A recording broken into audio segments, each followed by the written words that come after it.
Ya, permasalahannya kalau orang yang tidak pernah ngaji ketika ditarik lagi sholat atau ganggu. Ayo santri, ayo santri, ayo ngaji dan patuh pada kiai.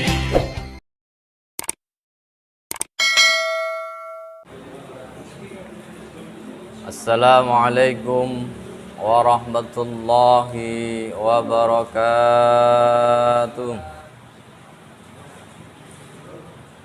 Bismillahirrahmanirrahim. Wa Ahmadu lan nyritakake sapa Imam Ahmad an Aisyata saking Aisyah ing dawuh innallaha satuhune Allah wa malaikatahu lan para malaikate Allah yusalluna iku padha nyuwunake ngapura sapa para malaikat alladzina ing atase wong akeh yusalluna kang padha salat sapa allazi as-sufufa ing pira-pira barisan wa man sadda utawi sapa wong lamun iku buntoni sapa man farjatan ing lobangan rafa'allahu biha mongko ngluhurake ing man sapa Allahu Gusti Allah biha sebab furjah darajatan apane derajate wa fi riwayatin lan iku tetep ing dalam siji riwayat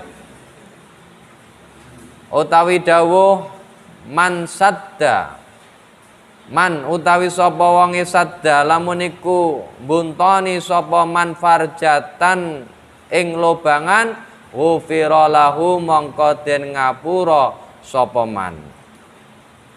Hadis yang diriwayatkan oleh Imam Ahmad. Hadis dari Aisyah radhiyallahu anha bahwasanya Rasul sallallahu alaihi wasallam bersabda innallaha wa malaikatahu yusalluna 'alal ladzina yusallu sufufa wa man sadda furjatan rafa'ahu Allahu biha darajatan. Sesungguhnya Allah dan para malaikat-malaikatnya itu memintakan ampun kepada orang-orang yang menutupi lubang-lubang di antara saf-safnya. Farafa'ahu Allahu biha darajatan dan Allah akan mengangkat derajatnya. Dan di riwayat yang lain dikatakan man sadda furjatan ghufira lahu. Barang siapa yang menutupi lubang di antara saf-saf kalian, ghufira lahu maka Allah akan mengampuni dosa-dosanya.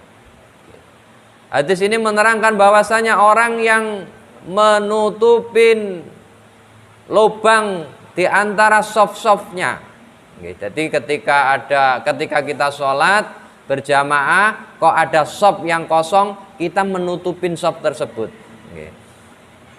Jadi lah enek shop kosong aja jongkro-jongkro andang diki-dikian malahan. Karena apa?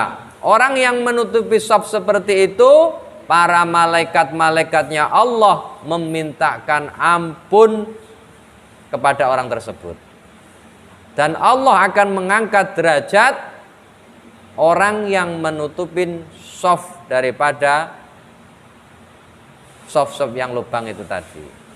Bismillahirrahmanirrahim. Wa Nasa'iyu lan nyritakake sapa Imam Nasa'i wal Hakimu lan Imam Hakim. Ani Ibnu Umar saking Ibnu Umar ing dawuh man utawi sapa wonge wasalla lamun iku nyambung sapa man sofan ing barisan salat wasalahullahu mongko nepungake ing man sapa Allahu Gusti Allah waman qata'a utawi sapa wonge lamun iku megot sapa man soffa ing barisane salat qata'ahullahu mongko medhot ing man sapa Allahu Gusti Allah.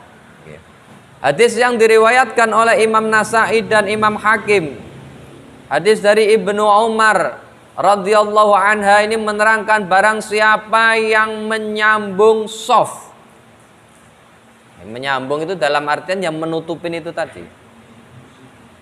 Barang siapa yang menyambung shaf di antara shafnya orang berjamaah, sallahullahu, maka Allah akan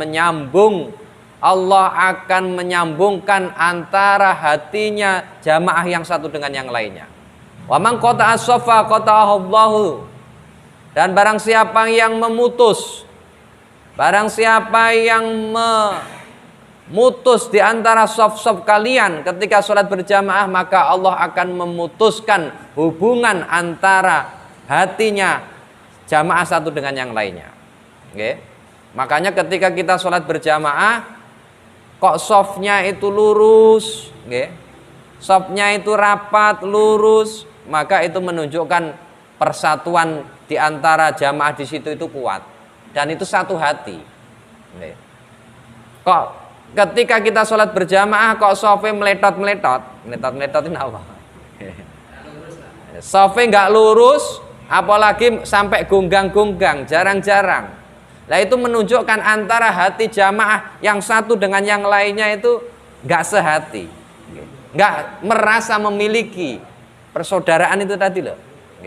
Makanya ketika kita itu di antara jamaah kok sehati, dalam artian sehati itu ketika ada saudaranya atau apa itu jamaah yang satu itu merasa kesusahan, pasti dia akan terasa hatinya itu terenyuh. Nah itu semua dilihat dari ketika kita menjalankan sholat berjamaah. Makanya supaya kita itu di antara jamaah satu dan yang lainnya itu supaya sehati, serasa, maka kita luruskan di antara shaf-shaf kita ketika menjalankan sholat berjamaah. Jangan sampai ada yang kosong. Karena apa? Ya itu tadi. Kalau yang kemarin barang siapa yang ketika sholat berjamaah kok di antara jamaah yang satu dan yang lainnya itu ada lubang, maka itu ditempatin oleh syaitan. Bismillahirrahmanirrahim. Wa Tabrani ulan ceritake sapa Imam Tabrani an Wabisota saking Wabisah ayyuhal musalli, oh wong kang salat wahdahu hali ijen ala wasolta mbok hiya nyambung sapa sira ila shafi maring barisan fadakhalta mongko klebu sira ma'hum ing dalem sartane shaf au jararta utawa narik sira ilaika marang sandinge sira rajulan ing wong lanang indaka lamun rupek bika kelawan sira al maqamu apa panggonan faqama mongko ngadeg sapa sira ma'aka ing dalem sartane sira aid salataka aidu salataka mongko baleni sira ing salat sira fa innahu mongko setune kelakuan la salata laka iku ora ana salat iku maujud kedue sira. Hadis yang diriwayatkan oleh Imam Tabrani, hadis dari Wabisah, ayyuhal musalli, wahai orang-orang yang lagi sholat sendirian, ala wasalta ila shafi, bergabunglah dengan shaf-shaf saudara kalian.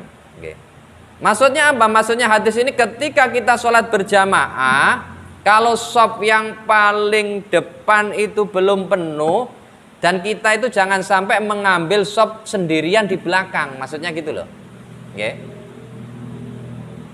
Karena apa? Di sini diterangkan barang siapa yang melakukan hal seperti itu, maka tidak ada sholat iku maujud. Maksudnya apa? Sholatnya nggak sah.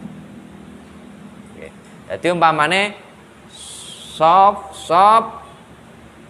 baru ning kene iki sebetulnya saya enek kosong, tapi awake dhewe gawe shaf dhewean ning mburi ijen iki lho. Niki mboten angsal. Orang yang mendirikan sop sendirian di belakang ini sholatnya nggak sah ketika sholat berjamaah.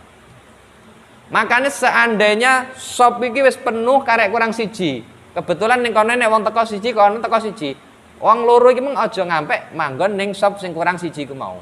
Dia harus bentuk sop di belakangnya supaya dia berdua. Makanya teng mriki ketika kita sholat sendirian dan membikin sop sendiri tanpa adanya pendamping, maka orang yang seperti ini sholatnya tidak sah. Makanya di sini diterangkan, maka aidna sholataka fa innahu la sholata lak. Nah, permasalahannya seperti ini. Ketika sop ini sudah penuh semua, kita datang sendirian, ya kan, maksudnya kan gitu. Itu supaya sholat kita itu diakui, sholat kita itu sah, itu ya apa? Makanya kaifiyahnya ketika kita datang sendirian itu justru disunahkan untuk menarik orang yang di depannya. Oke. Kaifiyahnya seperti itu, untuk mendampingin kita berjamaah itu tadi.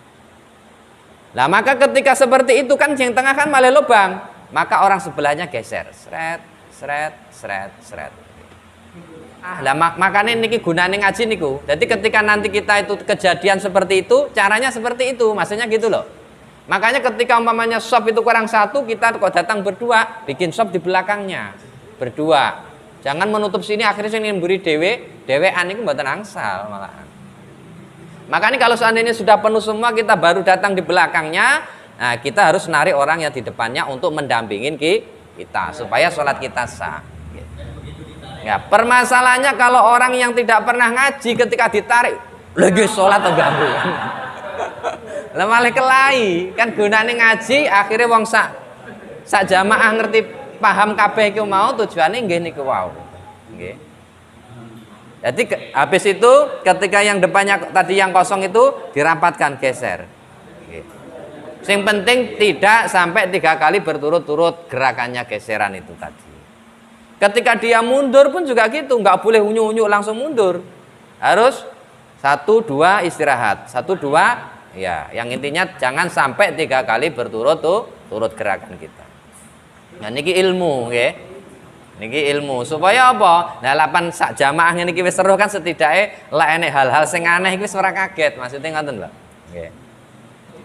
Jadi intinya ketika kita membuat sop sendirian tidak ada pendampingnya, maka sholat kita kalau kita niatnya jamaah loh nggih, sholat kita nggak sah. Makanya di teng mriki wau disuruh mengulang lagi sholat kita itu tadi. Bismillahirrahmanirrahim. Wa Ibnu Majah lan critakake sapa Imam Ibnu Majah.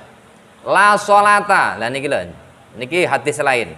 La sholata ora ana salat iku maujud lillazi kedue wong khalfa sofi ing dalem burine sof. Maksudnya ing dalem burine sof iku yang dimaksud apa? Salat ijen sendirian iku wau. Makanya harus ada pendampingnya. Niki teng Bulughul Maram diterangkan juga seperti itu.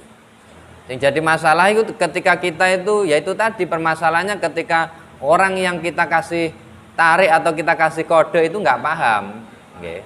Engko malah akhirnya batal iku mau. Makanya gunane napa niku mau? Gunane belajar itu diantaranya seperti itu. Karena hal-hal seperti ini di ceramah-ceramah itu jarang disampaikan. Makanya kalau kita kepingin ngaji fikih atau ngaji apapun secara detail ya emang ngaji kitab. Kan ngoten. Lah ceramah kan yang penting lucu, yang penting wong seneng kan materinya ngono-ngono kuwi ae, kan ngoten. Jadi detailnya ibadah kita itu jarang disampaikan ketika ceramah. Bismillahirrahmanirrahim. Wa huwa lan critakake sapa Abu Dawud wa Ibnu Majah lan Imam Ibnu Majah wa Hibban lan Imam Ibnu Hibban anha saking Aisyah ing dawuh innallaha satune Gusti Allah wa malaikatahu lan para malaikate Allah yusalluna iku padha nyuwunake ngapura sapa para malaikat alama yaminis sufufi ing atase pira-pira tengen barisane. Hadis yang diriwayatkan oleh Imam Abu Dawud ini dan Imam Ibnu Majah, Imam Ibnu Hibban, hadis dari Sayyidatina Aisyah radhiyallahu anha ini menerangkan bahwasanya Allah dan para malaikat-malaikatnya Allah itu memintakan ampun kepada orang yang sholat shaf yang paling depan, yang sebelah kanan. Nah sebelah kiri ya apa? Ya tetap oleh karena ndek wingi, nggih makanya hadis niku kan banyak. Kalau yang kemarin itu menerangkan bahwasanya pertama kali yang mendapatkan rahmah itu imam. Habis imam shaf yang paling depan lari ke sebelah kanan, baru lari sebelah kiri. Shaf yang kedua kanan kiri.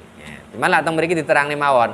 Para malaikat memintakan ampun kepada orang yang sholat berjamaah di shaf yang depan tapi sebelah kanan. Bismillahirrahmanirrahim. Wa syartu sihati lan dadi syarat marang sae wa syartu sihati sholati lan dadi syarat marang sae salat inda Dawuda mungguhe kersane Imam Abu Dawud wayam bagi lan sayukjo taswiyatus shafi apa ngrataake barisan wahia utawi taswiyatus shafi saddul faraji fihi iku mbuntoni lobangan fihi ing dalam shaf wa ismamu shafi lan nyampurnaake barisan al awwali kang awal fal awwali mongko nuli kang awal maneh wa taswiyatuhu mongko utawi ngrataake shaf mustahabbu iku den sunatake fi diyatil jamaati ing dalam nekani jamaah. Menurut Imam Abu Dawud, di antara syarat sahnya sholat itu adalah dengan cara berjamaah. Niki perlu dipahami bersama. Karena apa? Karena apabila kita itu sholat sendirian, apabila kita itu sholat sendirian, apa yang kita pikirkan itulah yang akan dicatat oleh Allah. Pas sholat kelingan utang, kelingan arit, kelingan barang-barang sing ilang, ya maka itu jadi sholate awake dhewe sah menurut syariat tapi tidak akan diterima oleh Allah. Gugur nih kewajiban tok. Makanya menurut Imam Abu Dawud ini diterangkan di antara syarat sahnya sholat itu adalah berjamaah. Jadi 8 sholat berjamaah didelok imame, baliki imame ketoke enak suarane tapi ora khusuk bae ya ngoten. Mundur maneh makmume kok enggak enek sing khusuk. Krana dhek gelem berjamaah niku wau salate tetep ditampa. Makanya awake dhewe kok sholat ora jamaah wis rugi kan ngoten. Centak-centuk tok tapi ora oleh fadilah atau keutamaan daripada sholat yang kita kerjakan. Sholatnya awake dhewe enggak ditampa. Makanya ulama-ulama dulu yang seperti yang kami sampaikan kemarin, ketika dia meninggalkan sholat jamaah itu loh, nggih, getune ra karo-karuan. Krana apa? Khawatir kalau sholatnya itu tidak diterima. Mereka apa? Ya identik kelas-kelas. Kita ini kan ketika Allahu Akbar wis teko ndi pikirannya kan ngoten. Makanya nggih niku wau. Makanya usahakan kita menjalankan sholat secara berjamaah. Wis carane bagaimana? Carane bagaimana? Makanya kasarane ngomong wis gak usah eman ketika kita mamane dilalah neng langgar masjid wis kabeh wis salat berjamaah, dilalah neng omah iku wis salat berjamaah juga, wis kentekan musuh lah ibarate, nggih. Kentekan kanca wis awake dhewe keliling nih, nyangkruk ning pinggir dalan utawa ning ngarepe masjid. Lah ketika enek wong teko, "Pak, emang wis salat apa belum sampean, Mang?" Nggih. Wis salate sampean jamaah ora? Ora, ayo jamaah karo aku wis tak tukokne rokok engko. Enggak apa-apa, sampai korban cuman rokok itu loh, enggak masalah. Sing penting sholatnya awake dhewe ditompo, diterima itu tadi. Dan ketika kita sholat sendirian, ketika seandainya sholat kita itu khusyuk, nggak kelingan kecuali hanya Allah, maka kita akan mendapatkan satu pahala. Oke. Akan tetapi ketika kita sholat berjamaah, walaupun di antara jamaah itu digoleki karo malaikat di buyak-biyak tetap renek sing sah, tetap sholatnya awake dhewe sah, dan itu akan mendapatkan 27 kali lipat daripada orang yang sholat berjamaah sendiri yang sah dan khusyuk itu tadi. Makanya maneman pokoknya lara jamaah. Lah ora jenengan ora kepengin ora kepencut wah bahaya niki. Nggih. Ora nggih. Kok sampai mulai sesuk kok panggah seneng ninggalnya sholat berjamaah bahaya niki. Perlu dipertanyakan keimanan kita. Kadar keimanan kita itu yang tahu diri kita. Okay. Jadi yang dimaksud oleh Imam Abu Daud ini bahwasanya syarat sahnya sholat yaitu dengan cara berjamaah. Dan ketika kita menjalankan sholat berjamaah, yaitu tadi pesannya suruh meluruskan shaf, suruh merapatkan shaf. Ketika ada shaf yang lubang, shaf yang kosong, cepet-cepet ndang diisi. Bismillahirrahmanirrahim. Faslun surutul iqtida'i wallahu a'lam bissawab. Al-Fatihah. Ayo santri, ayo santri, ayo santri, ayo ngaji dan patuh.